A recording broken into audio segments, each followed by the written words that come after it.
Hi guys, JP from FSiPanel. Welcome to this video where I will show you how you can fly quick approaches using the beautiful new released iFly 737 MAX8 and FSiPanel 2020 Advanced Edition and Standard Edition. The aircraft is compatible with both. If you go to the Advanced Edition, you will have all the failures, training scenarios, and in the Standard Edition, you can fly all kind of approaches, get your landing report, and everything within a few seconds. So today we are sitting here in Geneva runway 22. It's a rainy day today in Switzerland, and we are just going to see together what are the steps required to be airborne, flying the airplane within a few seconds.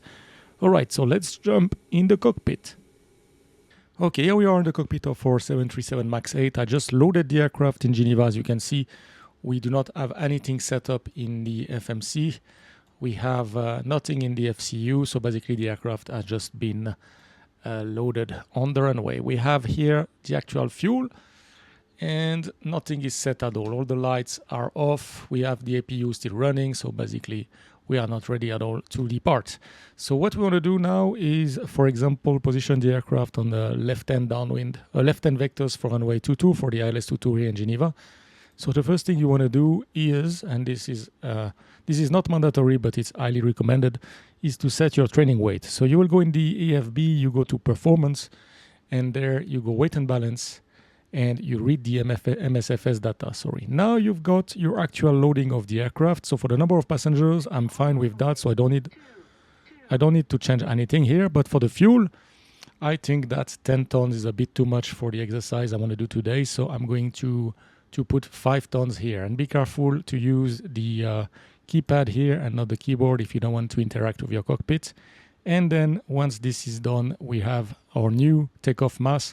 Our new weight is there. I just have to write set MSFS payload and set MSS fuel. And as you can see now, we have our 5 tons of fuel. Good. So now I'm ready to start FSiPanel, and you will see that we will be flying the approach in a couple of seconds. Here we have a lot of warning because the fuel is not set correctly. We don't have the correct altimeter setting. So basically, let's see what FSiPanel can do for us. So let me start FSiPanel. Okay, FSiPanel has just started. The first thing you want to make sure is that you are at the correct airport, Geneva. If you click on the runway, this is the runway that has been detected. So if it's not the correct one, you can change it. If you click on the runway here, you're going to have the actual METAR for Geneva. And we want to go for runway 22, which was originally selected. So here, that was just for the demonstration. And now we can use all kind of fix with FSiPanel, from pilot waypoint, star arrival, you name it. But I want to show you something very easy today. So what we are going to do is a left-hand vectors. So when you click on left-hand vectors, what you're expecting is the aircraft to be on the vectors for the ILS runway 22 at 8 nautical miles final, and the aircraft altitude should be 3,700 feet. So we are ready to go. I'm going to click move aircraft, and from there, do not touch anything at all on your aircraft. Just let FSiPanel do the job. All right, so let's click move aircraft and see what happened. So preparing your aircraft, standby. So the first thing you want to see is the flaps moving to flaps 5, and then the aircraft goes in the air. Now the gear is raised, as you can see, gear up, and FSiPanel is setting the autopilot, and you can see the correct altimeter setting has been set here. And next, if we look at the FMC, FSiPanel is now inserting the ILS runway 22 and all the information it needs to fly that properly. So we've got the ILS direct to the runway to intercept. We have the VREF speed inserted, and we have the auto brake. And we are just waiting now for the aircraft to stabilize at 3,700 feet. And then FSiPanel will give you the control. Once FSiPanel gives you the control, then you can do whatever you want in your cockpit. You will be in a position freeze, and you will have to hold your brake to take the control. So you see that we are ready to fly within less than a minute. So let's wait until we have the message on the top left of your screen saying that everything is ready. Here we go, aircraft ready, hold your brake for 3 seconds to take control. So now, if we have a look at our cockpit, we can see that we have the speed just above the Bug 5, as expected. We are in heading, altitude hold, 3,700 feet on an heading to intercept the ILS runway 22. We have the correct nav setting, which is, if we look here, 108.7224, and FSiPanel has set that in the box for us. As for the flaps, we have flaps 5, and we have the gear up, we have the auto brake 2, we have the lights set as per the situation. So in vectors, you will typically have your landing lights on, and the runway and taxi light will go on with the gear down. And engine starts are to off right now. They will go as well to continuous later on. We have the cruising altitude, which is 3,500. They rounded up from 3,700 to 3,500. Landing elevation in Geneva, and everything has been set properly. So basically now you are ready to fly your approach. So to fly the approach, hold your brake for 3 seconds and the aircraft will start moving. So at this stage, you could set your minimum. You can interact with your FMC and even take a snapshot once you have changed something so that you can repeat the exact same procedure without having to change the FMC. All right, so let's go ahead. I'm going to hold my brake 1, 2, and 3 seconds. And as you can see, I have control. Now the aircraft start moving. The only thing I need to do is arm the approach, and you can see Vorlock glide slope. We are moving, and the aircraft will establish itself on the ILS runway 22. As easy as that. So let me bring the aircraft back on ground, and I will show you another positioning. This time we will go directly on short final. So let's say you want to practice landings. So we can do that as well, and I will show you that now. So let's just see the aircraft intercepting here the localizer. We can see localizer is coming alive here. This is the LNAV, but the localizer is right there. And it will come very soon as we are half a mile left of track. So we're expecting now the localizer to get captured anytime soon. So let's see that. Vorlock, perfect. Glide slope is alive, and I can fly the approach. All right, so let me bring the aircraft back on runway 22, and I will show you another positioning. All right, simulator is ready. Again, I'm just going to click ready to fly. We are on runway 04. Doesn't matter, we are going to change to runway 22. Once you're on ground here with FSiPanel, it doesn't really matter which runway you are as long as you're not inserting a circuit. So here we are. So I'm just going to set the parking brake here, and I'm going to program now a short final for runway 22. So again, probably we have the full tank. I'm just going to change my fuel here. I don't want to have an heavy aircraft. So performance, from performance, weight and balance, just click read MFS data. So you have the latest information. Then you go to fuel and just put the fuel that you want. So let's put now 4,500, for example, right down in my fuel tank. And then I will just click on set MSFS payload, set MSFS fuel. And that's it. My aircraft is ready. And of course, I'm going to have some caution, but FSiPanel will take care of it. What you will see now on final, the light should be all on. The continuous should be, engine start should be to continuous. The APU should be turned off. We should have the correct altitude right there. And we should have the auto brake arm, auto brake 2, and we should have the speed brake arm. So basically, let's have a look. So I'm going to take FSiPanel and select a short final. Okay. Geneva, runway 22, short final. So 2,400 feet at 4 miles, good for me. I click on move aircraft. And now what you will see, the flaps will be moving to flaps 30. So here, it might take a while because the flaps need to be moving. So just wait, don't worry, this is completely normal. You see why FSiPanel is waiting, because if the aircraft goes airborne right now, then the speed will not be enough with flaps 5, where we plan to do a flaps 30 landing. So flaps are moving to flaps 30. And anytime soon, you will see the aircraft going in the air. Here we go. We are in the air. This time the gear stays down. Important. And now we will see what's happening. So the FCU is set. MCP has been set correctly. We are approaching 2,400 feet. We have the approach there. And now FSiPanel is inserting all the data in your FMC. So we're going to have again the ILS-22 direct to the runway. And then we're going to have the approach speed for VRF flaps 30, 143.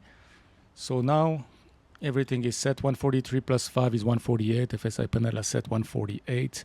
Alt acquired, we're at 2,400 feet. Runway is in front of us. We are nicely on localizer, and glide slope is slightly lower. This is expected if you want to fly it manually. This is why FSiPanel always move you a little bit behind so that you can take control and intercept the glide slope by yourself. So now we should get the message that everything is ready, and that's the case. Aircraft ready, hold your brake for 3 seconds to take control. So now if we have a look, we can see that all the lights have been turned on. We can see that the APU has been turned off. Engine start switches are continuous. We have the correct information on the overhead panel. And we have the speed brake arm. So basically, we are ready to go and land the aircraft. So let me take control. And always take control before arming the approach. So 1, 2, 3 seconds on the brake. I get confirmation that I have control. And now I'm just going to arm the approach. Second autopilot. And as you can see, localizer is captured. And glide slope is captured, and now I can put my missed approach altitude 7,000 feet, and off we go. We can practice our landing. So after this landing, I'm going to show you the after landing flow. I will show you, first how you can repeat the same approach quickly. So if you want to do, let's say, 3 landings in a row in Geneva, then I will show you how easily you can do that.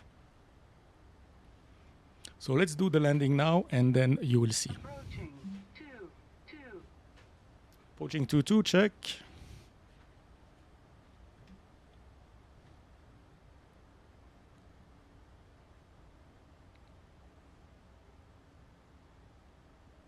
Should we do an auto land so we can check the iFly auto land? I'll try an auto land, see how she performs. 500 feet, checked, flare armed. 400. And this is the actual weather for today, guys. I didn't change anything, so we are October 8th, and this is the weather we have today. Coming down here, for the time being, she flies perfectly well. Very great job from iFly. This is nice. 100. Now we're expecting a 50 feet flare, 40, 30, 27 feet retard.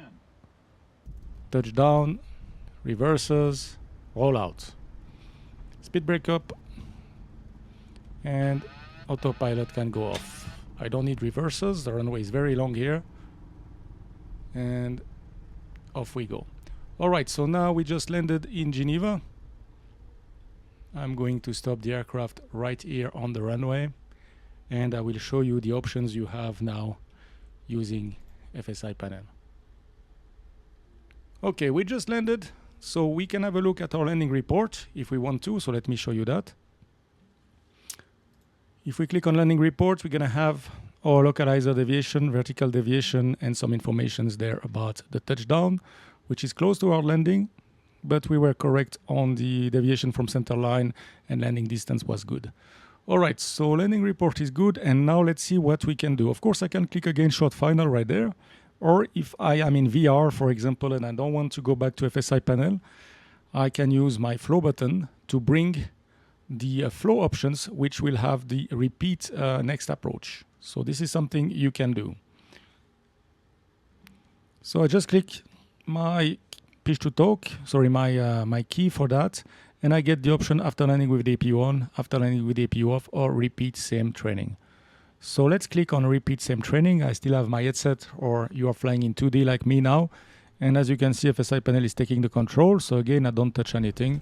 And here we go. We are back at 4 miles final. FSiPanel will set again everything. It's going to take around 30 seconds, and you'll be ready to try your second approach. FMC will be reprogrammed. Everything will be done for you again. So you can see that happening right now. Very fast. The approach direct to the runway, and we're going to have the VRF speed inserted, and off we go. Approaching 2,400, we will get the control, and as you can see, everything is set again as expected for our approach. As easy as that. 2,400.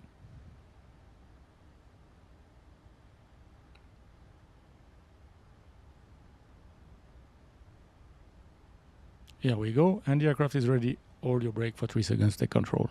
All right, that's about it, guys. I want to show you one more thing with this aircraft. If you have the Advanced Edition, then you have the flows, where all the flows can be called, like before start, after start, single engine, taxi in, taxi out.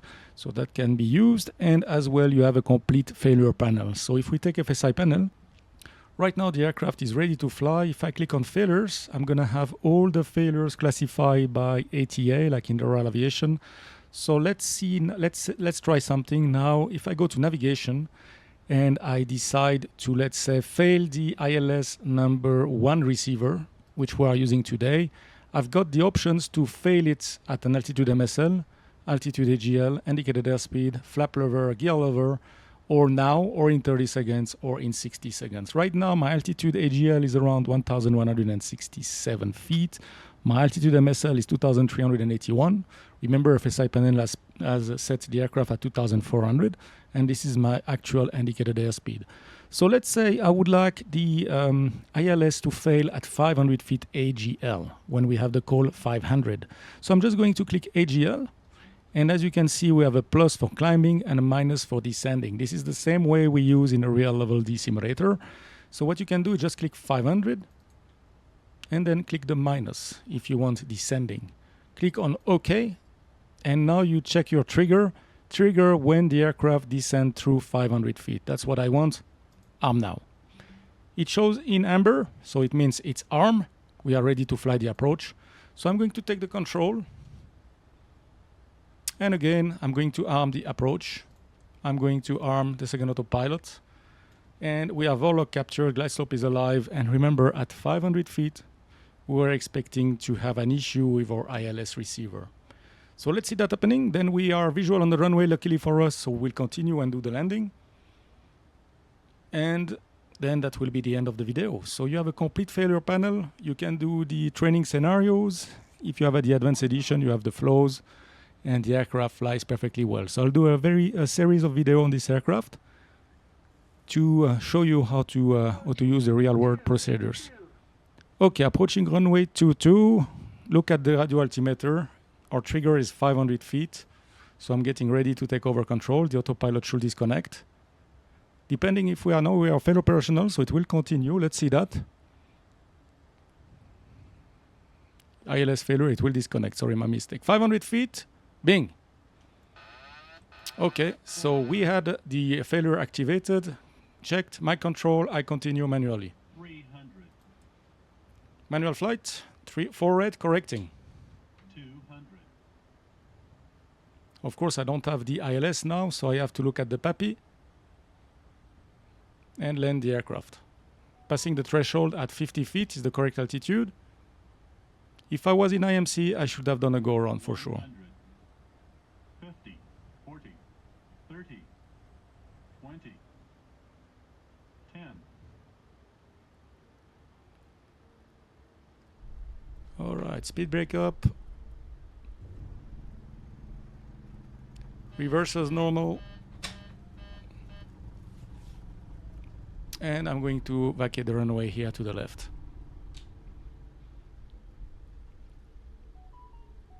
$60 knots, checked. And here we go. This time I'll bring my after landing and I will select after landing with the APU on. And now I can just continue taxiing my airplane.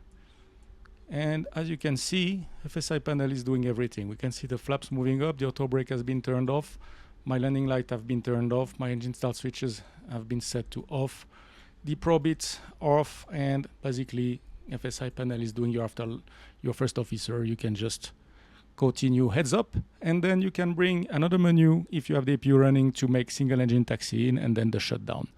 All right, guys.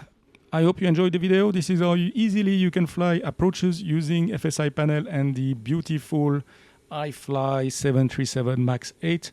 I'm very impressed by the quality of this aircraft. This is really a nice add-on for MSFS 2020 and hopefully 2024 when the sim comes out. This is just incredible. It flies very well, and you can fly. I tried as well some approaches, air nav approaches. Everything works very nicely. Thank you for watching. Please subscribe to the channel, and I see you very soon for another video. Bye-bye.